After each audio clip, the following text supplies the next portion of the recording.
Hello everyone, and welcome to this episode, the Invisibility One of the Women Talking About Learning podcast. I'm Andrew Jacobs. The purpose of the podcast has always been to amplify women's voices. We know women are underrepresented in senior learning development roles, and we're trying to affect that balance by putting women's voices front and centre in the learning and development world. It's about visibility, and to speak to the other side of the coin, invisibility. And we're lucky to have four amazing guests to work through that topic. Our first guest is Joyce Blommet. Joyce is currently a Global Agile lead for ice cream at Unilever and looking for a new opportunity. She's a mum of two boys and is a yoga teacher and mindfulness coach. Our second guest is Teresa Rose. Teresa is an award-winning learning and performance consultant with over 16 years' experience in organisational and people development. Her career has encompassed everything from program design through to large-scale global change and transformation projects. She is also an executive and business coach. Our next guest is Ariel Wynn. Ariel is a master's degree educated marketing professional and author. She spent 10 years in the modelling industry and is a current finalist for Miss Swimsuit British Isles. She's also the UK chairperson for the Women's Network at her current organisation, PM Group. Our final guest is Alison Shea. A fourth-generation educator who couldn't fight her destiny, Alison has held roles in all aspects of learning and talent development, from developing learning products to running custom learning solutions for financial services and a regulator. In addition to speaking at conferences and delivering award-winning workshops, Alison is passionate about volunteering, mentoring and paying it forward. This was recorded in December at the end of last year. This is Women Talking About Learning. This is Joyce, Teresa, Ariel and Alison talking about invisibility. Hi, I'm so excited to be here with you, Teresa and Ariel and Joyce, to have this conversation about invisibility. It's a topic that I think about a lot because I feel like I have spaces where I am invisible and spaces where I'm very visible. And I think about it as sort of a tool that humans can use, and particularly women, because, sometimes being visible makes us stand out, and sometimes it just makes us feel vulnerable. And so I'm just really excited to be here and talk to you all about it.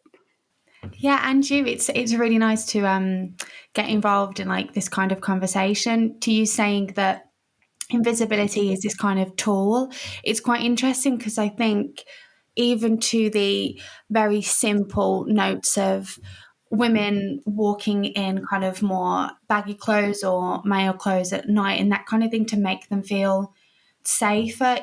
There's a reason that invisibility is a superpower in cartoons and that kind of thing, because like you say, it offers this kind of blanket of safety, especially when you don't really know who you are or what you're offering. But it can be a little bit limiting as well, I think. I know there was reference to the kind of perceived cost of invisibility, and it's where's that line of it being this kind of safety net, and where's that line of it being detrimental to who you are, and where is best to be invisible and when not to be, and that kind of thing. Ariel, I think that's a really good point, because one of the things that women often face is this sort of damned if you do, damned if you don't thing. I mean, think about what we've been told for years about negotiating our salary, that we're responsible for the fact that we're not paid as much as a man because we don't negotiate. But then we now know from the research, when we negotiate, it doesn't work as well for us, and it's actually negative. And I think that there's an aspect with visibility too, where it's sort of like women, I think, often are blamed for being too visible, but then they're also blamed for not being visible in spaces where they're sort of not encouraged to be in. And so I think that what's so interesting for me, and Teresa and Joyce, I don't know if this is something that you've been talking about in your workspaces, but there's so much to our identities. I mean, obviously we're women talking about learning, right? So, we're women, but beyond gender, which we often think of as a visible characteristic, although it's sometimes not that cut and dry. But there's so many aspects to our identities that are visible characteristics sometimes, and invisible characteristics, or there's certainly characteristics that we can show or share or not. And it's really interesting, I think, as somebody who has multiple characteristics to my identity, that I can keep invisible if I want to, or I can bring them to the forefront if I want to. And like, when do I feel safe to do that? And is that calculation of safety and calculation of, will this help me in this, environment? Am I right about that? Is it coming from fear? Is it coming from practice and knowledge? Or is it coming from, reality? Well, I don't know that it's always that clear. I think that's a very good point, Alison. I think it's more about how rational are we when we do that assessment of safety, because I think a lot of it stems from fear and also from us filling in the blanks for other people. Because I think, at least in my experience, is that I could make parts of myself invisible, thinking that the other person would have an opinion on it, and that opinion would be detrimental for my future career, for instance, whilst that might not be the case. So I always wonder how rational and how realistic is that assessment that we make, and are we as women the only ones making that assessment? Do men also have that reflection, or don't they? And if it's so black and white, if it's so binary, then why do women do it and men don't? That's a bit a trigger for me. That's a really good point, Joyce. I'd like to pick up on something that you said, Alison, around negotiating salaries. And it takes me back to discussions when I was in a workplace with a female manager, and about making myself more visible to get a promotion. And that was not used only with females. I saw that used with males as well. So going back to Joyce's point about gender as well. So making yourself visible in the organisation, because if you aren't seen, then you might not get considered for promotion.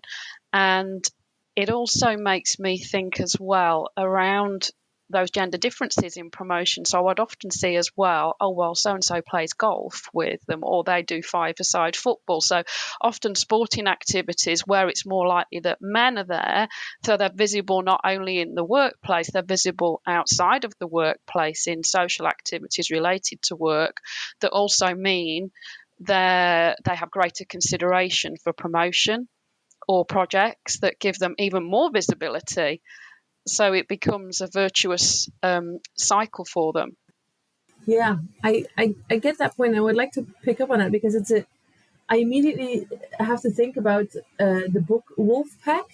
And it's a book with these, I think it's 7 or 10 rituals that women reinvent in the way they lead and in the way they present themselves in organizations. And there, or a similar example is given where men play golf together or have beers together, that in a way women also should find a way to almost create another table, right? Because we've been fighting to get that seat on the table, or we've been fighting to elevate the ceiling or do all kinds of things. But why don't we create a new building? Why don't we put up our own tables? Why don't we put ourselves out there and be visible in our own way and with our own rules? I often think about why do we want to almost like be flex into the more male organizational structures and try to adapt ourselves in there and make ourselves invisible, whilst we could just rewrite the whole thing and make it more ours instead of only male centered. But that might be a bit too idealistic. I don't know. I don't know, Joyce, you're making me think of the work of Mary Portas, and I've been a long time fan of hers. And she said, don't lean in, like, is it Sheryl Sandberg recommended, lean out. Yes. And that aligns really to what you're saying there, is to go and do it your way, not have to play the same games. Not that we want to play games, the games that the guys play, is to lead like a woman and use feminine power to make yourself more visible. And that also makes me think of a coach I had, another work story here. I remember having to do a professional autobiography And at the time, I was going through, I was in a bad place. I had postnatal depression. So talk about some of the things that women go through that men don't necessarily experience.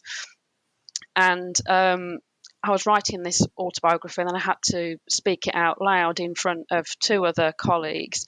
And a lady who then became my coach, her name's Dr. Eunice Aquilina, and I ended up being in one of her books. She overheard my biography, having seen me several times on these workshops. And she took me to one side and she said, after hearing that, I wouldn't have thought it. I wouldn't have thought that about you. She said, you behave like a mouse when you should be roaring like a lioness. And she said, you can do with that feedback what you like, but I can tell you here and now that if you want me to coach you, I'll coach you. And that took me on probably about a 3 to 5 year journey of transformation and making myself more visible. That's really, really interesting, Teresa. I'm thinking a lot about this woman who she has learning programs. She's got a book called ADHD for Smartass Women. Her name's Tracy Otsuka. And, I think when we talk about invisibility, neurodiversity is one of those, often invisible traits. And I say often because sometimes for some folks with some behaviors, it crosses over to being readily apparent to people who are, versed. But especially for women, we have this model of ADHD that is based on, certainly in America, that's based on the behavior of men and boys with ADHD, because actually the entire diagnosis, criteria is actually taken from research about men and boys and not about women and girls. So that's kind of a problem. But, anyway, Tracy Otsuka has this really wonderful thing where she says, stop trying to fit in, you're meant to stand out. And that is a trait that very much is associated with women with ADHD. And when you look at women with ADHD, they tend to be entrepreneurs. They tend to be star athletes. They tend to be, entertainers. They tend to be people that, that the names of because they stand out. And so it actually becomes this superpower. But, the majority, whoever's in power, whether it's in a company or whether it's in, in the world, they get to decide what is the norm, which is one of the reasons why we have things like norms being based on male characteristics as opposed to being, evenly kind of collated from both men and women and also non-binary people. But I think that that's one of the things too, when we start to think about what normal is when it comes to neurodiversity. It's one of the reasons I object to the term neurodivergent. So great. I just really object to that term because to be divergent, it's not even the same thing to me. And maybe it's just me, but it's not the same thing as being different, right? Different is just different, but divergent means you're diverging from the norm. And I think that if we were to actually look at what we think of as neurodiverse people right now, well, we're all neurodiverse. Like our brains are all formulated in different ways. But I think that that's a characteristic that in learning is still very invisible. I mean, elementary level and primary school level, and in the States high school as well, they often, colleges now too, are dealing with like looking at things like ADHD and autism spectrum. But how much are we doing that in the corporate learning space? And even when we know that certain types of ways of operating are really common. For example, like people in sales, there's a high correlation to people in sales, having ADHD. It's one of the superpowers that many sales folks have in some environments. But I think environment plays such a role when we're talking about invisibility being something that is a weakness or a strength. Where are you invisible? What is that environment? It's quite interesting, Alison, because you was talking about the like moving away from the norm and that kind of lean in and lean out type of thing.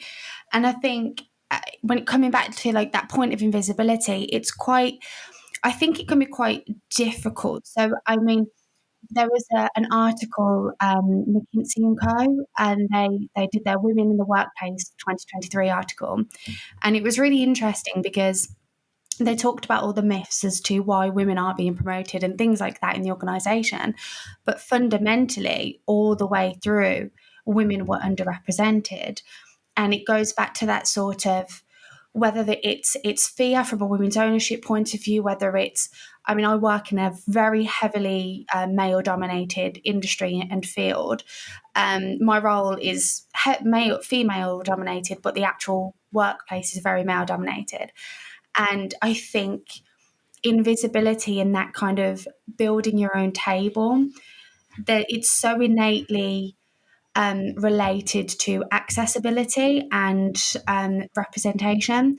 So I think you tend to feel more invisible or find it more difficult to find that space. How do we, I mean, we had the Women's Network at my company, and I chair it from the UK, and it's trying to find women's voices and how they can propel that forward in a space that is often against them in so many ways.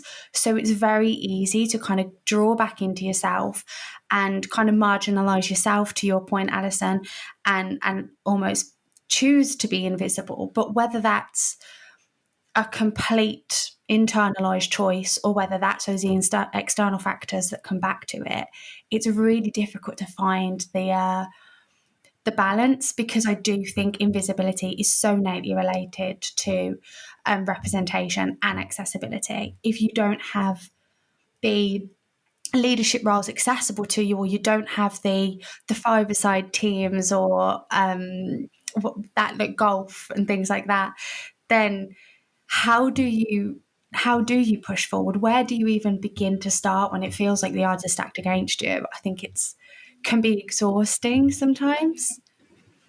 Absolutely. And Ariel, I couldn't agree more, Ariel. It immediately makes me think of an example in my own career on representation, because I remember the first few years when I worked here, I always thought that I couldn't climb that ladder, right? I was bound to stay in Belgium, right? I was bound to just do Belgian roles because I couldn't get higher. I wanted to be a mom, and it felt like an either or thing. And also combined with the fact that I'm gay, and I was like, ooh, if I'm going to be a gay woman going into corporate life, that's probably not the ideal space. And then at one point there was a gay leader, a female gay leader who had 4 children, and she inspired me so much. And I don't even know if she knows, but she's the absolute reason why I was convinced that I was able to do that. She's the only reason why I had the guts to apply for a global role. Otherwise, I would have never done it. Whilst on paper, I was exactly as good as the male leaders and as the other participants. But if I wouldn't have had that representation, and if I wouldn't have had someone just to know to also like open the path and to show that you don't have to be invisible, then I would have never gotten where I am. So it's a very good point. I hadn't thought about it immediately, but it's a very good point. Joyce, I have to say, this is so interesting because this is like exactly this thing that I've been thinking about, right? So I refer to myself as a stealth gay. And what that means is that nobody ever looks at me and thinks I'm gay, whether they're in the straight community or the gay community. And it means that visibility for me has been a great struggle in my life, because it's so hard to not be seen for who you are, Yes. right? And as somebody who identifies as bisexual, and have had, I had a marriage with a man, and I was married to a woman, and so like you tend to be viewed by who you are you tend to be viewed as though your identity is based on who you're in a relationship with, but that's not actually who you are. That's just who you're in a relationship with. One thing that's really interesting, and this is where I think that environment and invisibility really are in a dance together, is that when I'm in a space and I know that people in that space know that I am not straight, there's all of this, sort of like unconscious bias isn't really the right word, but unconscious like associations with gay women as being more assertive, more powerful, and things like that in many places. And when that's the case, I then speak differently. I hold myself differently because I feel empowered in those spaces. The very same trait about me that when I was working as an elementary school teacher, let me tell you, I did not feel empowered by my identity. I felt, this was many, many, many years ago, and the world has changed quite a bit.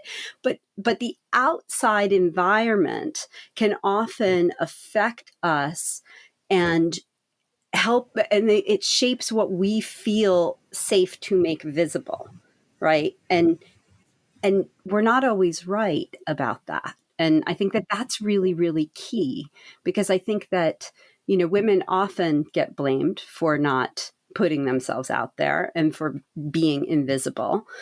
But if you make yourself visible in a space that is hostile, you're just serving yourself up for slaughter, right? And I think that the safety negotiations that women have had to do in the workplace have been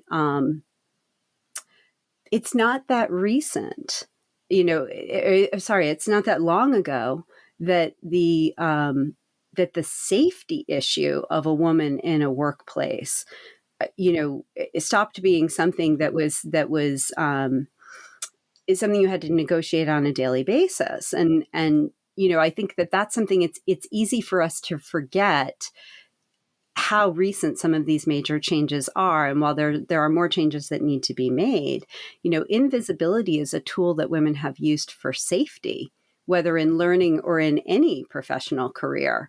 So, what's that old saying? Just because you're paranoid doesn't mean they're not out to get you, right? Like, so I think that there is a danger in pretending that this is all on women to be visible. And if they're visible, they will suddenly be rewarded with the career of their dreams, because that's not true in every place.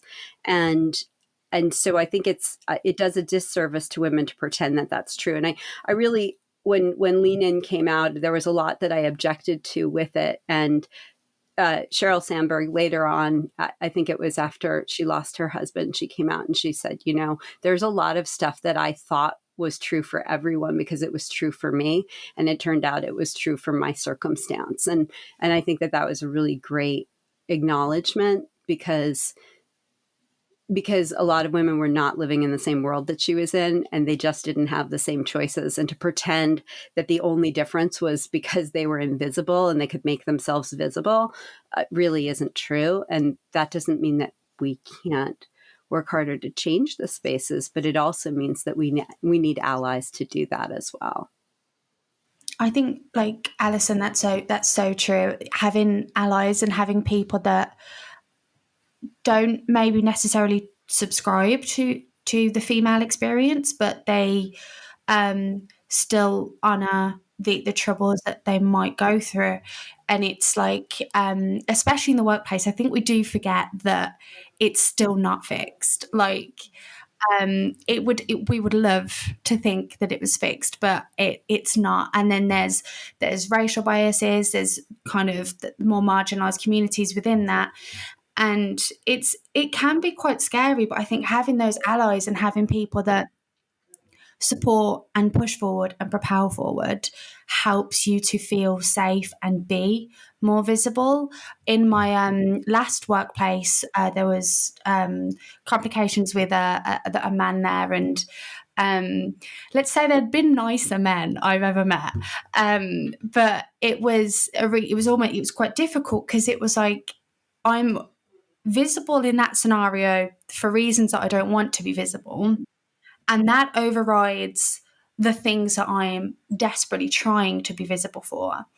So then you kind of silence what you are known for, or try to change that. I changed how I was dressing. I changed even turning up to the office and that kind of thing to be more invisible in a certain space that I didn't want to be known for. But it was these people that were almost it felt against females in general. The things that I was trying to push for, I was trying to push for things that I was passionate about, my own career, my own interests, my own creativity, that kind of thing. And all of that was just being muted. So how much is the onus on me, and how much is the onus on women for us to sit there and say, what do we want to be visible for? And how much do we give weight to other people making us visible? Because I change and all that like a chameleon in and out of the office. I'm very different in work as I am outside of work and that kind of thing. And that's all safety. That's all with an objective in mind. But how much is the onus on us to say we are visible for these reasons? And then it pulls back to that lean in, lean out kind of conversation. There was a really interesting book called Invisible Women, and it talked about even things like men are twice as likely to interrupt women as women are men, just because I guess some people think they can. And then it talked about how systematic invisibility actually is. And it's like, where do you go from there? Where do you start? It's like trying to like build a dam with a pebble. It's difficult.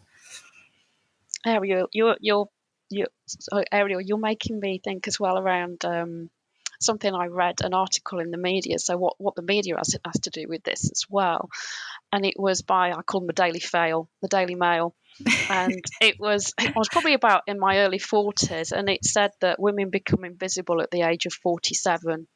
That don't expect to be noticed, don't expect to have compliments from men, don't expect to get noticed at work, and all these things. I'm thinking, really, is that what's in store for me? And I'm determined I'm not going to be like that. I'll be looking at, like, as I'm in my mid 50s, what are women like my in that older age range, do they still offer up opportunities? So I would seek out and look and see women as role models that were older than me and were still making waves, were still learning, were still changing careers, were still starting businesses, and sort them out as my role models. And also, I'd say, diverse groups of women. So when I look at the dancing that I'm learning, I am probably 30 plus years older than the majority of the women that are doing the type of dancing I'm doing, but they've welcomed me in, and they, as long as I can still do these things and go to the gym and all of those things, I'll still keep doing them. I don't want to be invisible, so I want to make sure that I look after myself and take personal responsibility not to be invisible in any shape or form, if possible, wherever possible. I think that's a really good point, Teresa. Yeah. I think it reminds me a lot, like, you have these allies essentially in your dance class, right? Where, sometimes the act of allyship is just welcoming people in, and sometimes the act of allyship is clearing space for people. And I think it's really important too to make sure that when we're talking about women in the field of learning, or, in any field, right? Like that it's not a case where it's, men are doing this and women are doing that. I mean, I once had a female department head who was doing a lot of the same tricks that we often think of with men who are marginalizing women in the workplace. And I had a male boss at the time, and I was pregnant, and we did not want to tell anybody because of some uncertainty that was occurring in the industry at the time. And he was the biggest ally, and we literally hid my pregnancy until I was 8.5 months pregnant. And then I was working a booth at a conference. And so there was kind of this moment where, like, I stepped out and I was like, surprise, because we had, he would set up the meetings, and I would go into the conference room first, and I would be seated at the table, and he would put a big stack of folders in front of me. I wouldn't stand for the whole meeting. I mean, it was really actually something you could make a comedy movie out of, but I'm still great friends with him. And he's he's been one of the most influential bosses I ever had, in part because there were things that like he sort of gave me a talking to on something once, and I brought up a bunch of points and he was like, oh, I never really thought about that. And so he had this ability to learn from me the same way I learned a ton from him. And, we're still good friends now. And I tell you, if I could ever have an opportunity to work with him again, I would go do anything, to go do that. But I think it's people like that, regardless of who they are or why they're an ally. I think it's something that really changes lives. And I challenge myself too, to make sure that I'm an ally to others. And also like the whole invisibility thing, like it cuts both ways, right? Like there are men who are also struggling with this in a culture, in a workplace. And yes, there are places where men have advantages, but there are also aspects to their identity that could put them in a more vulnerable position than I, as a white woman, I'm in corporate spaces. So, I just think that I think it's not that cut and dry. How do you guys find allies? Alison, you're making me think more around that with that discussion around allies, and I think it's the traits of allies that I'm thinking around, and that is around people that are confident in their abilities and probably visible, and don't want you then to be invisible, because you might find that some people want you to be invisible because it suits their agenda and they don't want your work or you to be seen. And where I've had the best allies, and one of my first managers when I changed into a career of learning and development, and she's still a great friend now, she would remind me, you're here for a reason, you're good at what you do, we chose you because you're good at what you do. And she would give me projects and stretch projects that made me more visible. And she then became an informal mentor, and then she became my first client when I started out on my own. I think finding people like that is key. That's the kind of ally that you want, people that are confident in their abilities and don't want to push you down, they want to lift you up. Exactly that, Teresa. And I think it makes me think of servant leadership. It's something that we're working a lot with in the transformation that we're running. And it's something that, throughout the ages, it has always been this top-down kind of leadership, very male-oriented again as well. And if we go to more servant leaders, if we create this new space for leaders to lift others up and to make sure that others can expand their skills and their capabilities, then allies are born, but also the need for being invisible or for keeping parts of you invisible lessens, I think. Because I feel that the more that you're supported by your leader, and the more that you think that your leader has your back, whatever happens, the more you can be yourself, and the more you can have that type of fearless organization that is so often reclaimed. So I think you find allies as women, but allies also find you in a way, because they are the people that make you feel safe enough to be your authentic self and then to thrive in that. And then you take them along, because they're like little gems that you find, and you just tag them along. I did find your example, Alison, quite striking, though, that the line manager that inspired you the most is the line manager that helped you make a big part of yourself invisible for 8.5 months. So that whole idea of almost reversed allyship is something I had never thought about. Because in my opinion, if I would hear the story, I would immediately go, oh, but so what, you made your part of your femininity and the fact that you're carrying a child invisible, and then that was a good thing, and that's very good for you, but it was a bit of a mental exercise. I noticed I had to do. So yeah. Well, I mean, Joyce, I think it's a great point. We don't live in a perfect world, right? And we don't live in a world where the laws that exist for protection are always effective.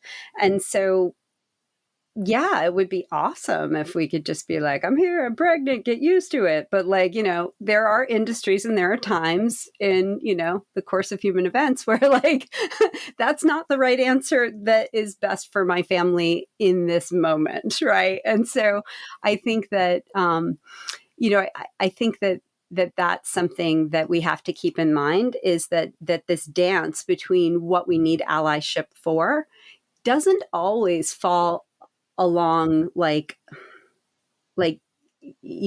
perfect world lines, right? Like sometimes it falls along the, how are we going to get the best possible outcome for what is needed right now for me as a human, right?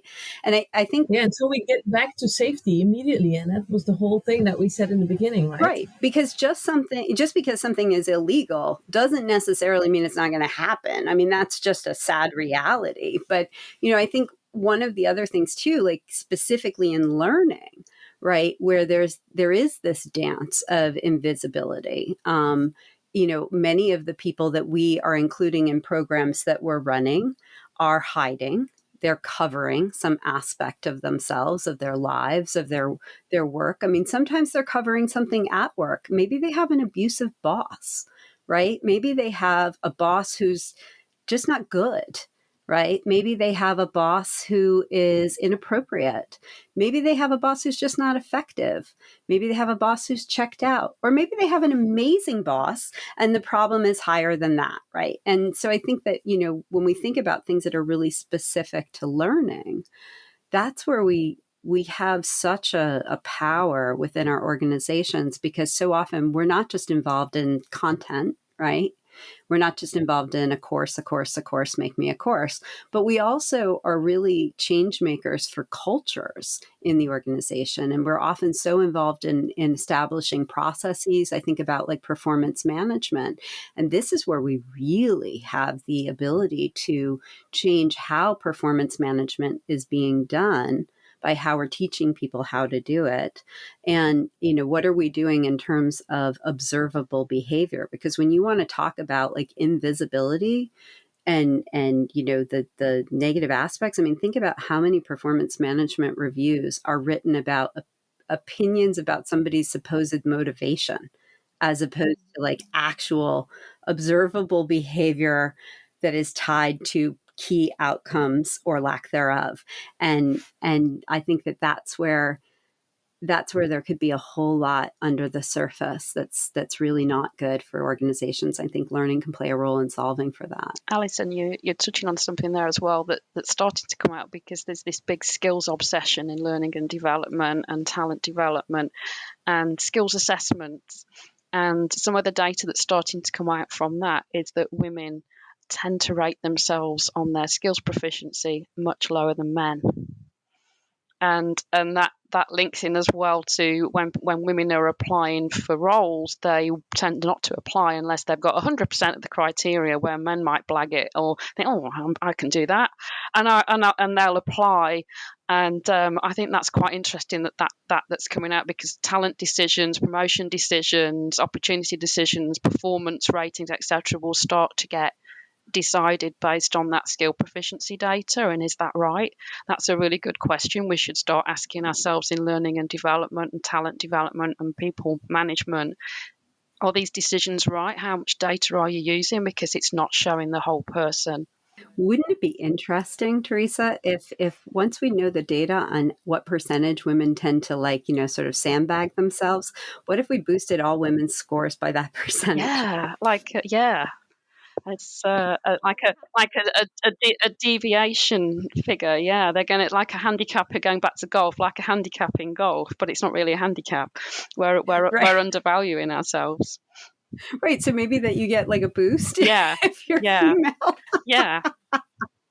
I mean, honestly, it would be really interesting to run a little experiment to find out if we did something like that, how many women would then go into roles that they actually have the skills for? They just sandbagged themselves from their ratings. And then like, what did they do? Did they shine in that? I don't know. That would be really interesting. Yeah, it would. We should do a research piece together, all four of us. Exactly. I do think, however, that it is a very valid point, because I'm thinking now, like I said, my job is going to end, so I'm now looking at the applications and the different vacancies, and I so often have it that I read something and I go like, yeah, I don't fit 100%, so I better not apply. And now that I hear you say that, I'm like, oh, so if I would be a man, I would probably apply. So maybe I should just run the experiment myself and apply if I have, 50% of the skill set, and see what happens. So it's actually a good idea. Yeah. Joyce, it's interesting because I was raised by radical hippies in New York City in the 70s. And so like I grew up thinking things were a certain way that I then learned that was not the reality for most people. So for example, I didn't know that men could be doctors until I was 5, because I had a female pediatrician and my mother had a midwife when she had my sister. And so the first time I saw a male doctor, like in the medical center, I said to my mother, I said, "What is he?" And she said, "He's a doctor." And I said, "They let them do that?" And which I know, because when you are 5 and you say a line like that, it gets told for years in your family. But it seemed ludicrous to me because I'd never heard of that, because my mother used to rewrite my sexist children's books and I couldn't read, and she would read it to me. And so Susie was the doctor and Tommy was the nurse. And so that then became this idea for me of what was possible and what was not possible. And I think when it comes to like visibility, right? What are we telling our daughters and sons? What are we telling children from a very young age about what they can be and how do they get there? Are we giving them the message, like, go ahead and try, because the worst thing that's going to happen is you'll learn something? Or are we saying, well, just study hard and then maybe one day someone will pick you to do this, right? Like how are we empowering, the next generation of learners to like learn that they will be okay if they try and fail, as opposed to telling them to not try until they're sure that they won't fail? It's quite interesting, Alison, because you talking about having not seen a male doctor kind of until you were 5. It goes back to that representation point. You had never seen it, so it wasn't something that was possible to you. And it's like, how does that internalize in our children's minds and younger minds, and things like representation across different body types and social media and that sort of thing? And I think we definitely have actions moving forward in our own organizations, in our own spaces, to make sure that we are allies essentially and pushing that forward. Because I think, as much as the onus shouldn't be on women and it should be a collective group, and largely as well with some kind of societal issues, the onus is more so on men. But we do owe it to ourselves, our organisations and the people around us, to kind of be that power and be that kind of, what was it you said earlier, Teresa, about not being a mouse? Being roaring like a lioness. Exactly. I think like our action is to roar, because to your own point then, that goes back completely to representation, and there wasn't that. So how was it possible? And the same for you, Joyce, in response to seeing that the gay leader, and it's like, now it's possible. So how do we kind of be an arc for that representation and roar, essentially? Exactly. I couldn't agree more, Ariel. And it really makes me think about my sons, that I think it's up to us as this generation to make sure that we pave that path for the upcoming generation, that when they enter the marketplace, or they enter whatever career they want to enter, that they just feel that it is possible. Everything is possible, independently of who they are, what they do, what is visible and what isn't, that they just roar like tigers, and that they just take whatever comes their way, instead of hesitating, just go there. Yeah, we're all tigers. We're all tigers now. Yeah. We're all going to be just the change we want to see, right? That's the thing. Yeah. Oh, we should all burst into song to Katy Perry's Roar. Oh my God, yes. We should end this podcast with that. Yeah. Yeah, new jingle. Yeah. Thank you so much for the chat, guys. I feel so many I'm like, let's go fix the world. This was the final episode we recorded in 2023, and we were, to put it mildly, a little staggered by it. It took us a while to edit because we just kept going back and listening to it. It's the favourite of one of our production team, and quite deservedly so. It was such an interesting conversation that it could have continued for hours if time had allowed. You'd never know that two of our speakers were speaking on a podcast and recording on a podcast for the first time. And to get such a diverse panel to speak with such breadth and depth on this topic was just simply amazing. A massive thank you to Joyce, Teresa, Ariel and Alison for their time and the opportunity to listen into such a fantastic conversation. We recommend you look them up and find their contact details. They're in the show notes, along with links to the website, future episodes, our donation page and so on. You'll also find in the episode a ton of links that we think are relevant and really suitable and appropriate for the conversation. We're back in a couple of weeks with another great episode, and next time it's the creativity one. As always, thanks for listening, and we'll see you again soon.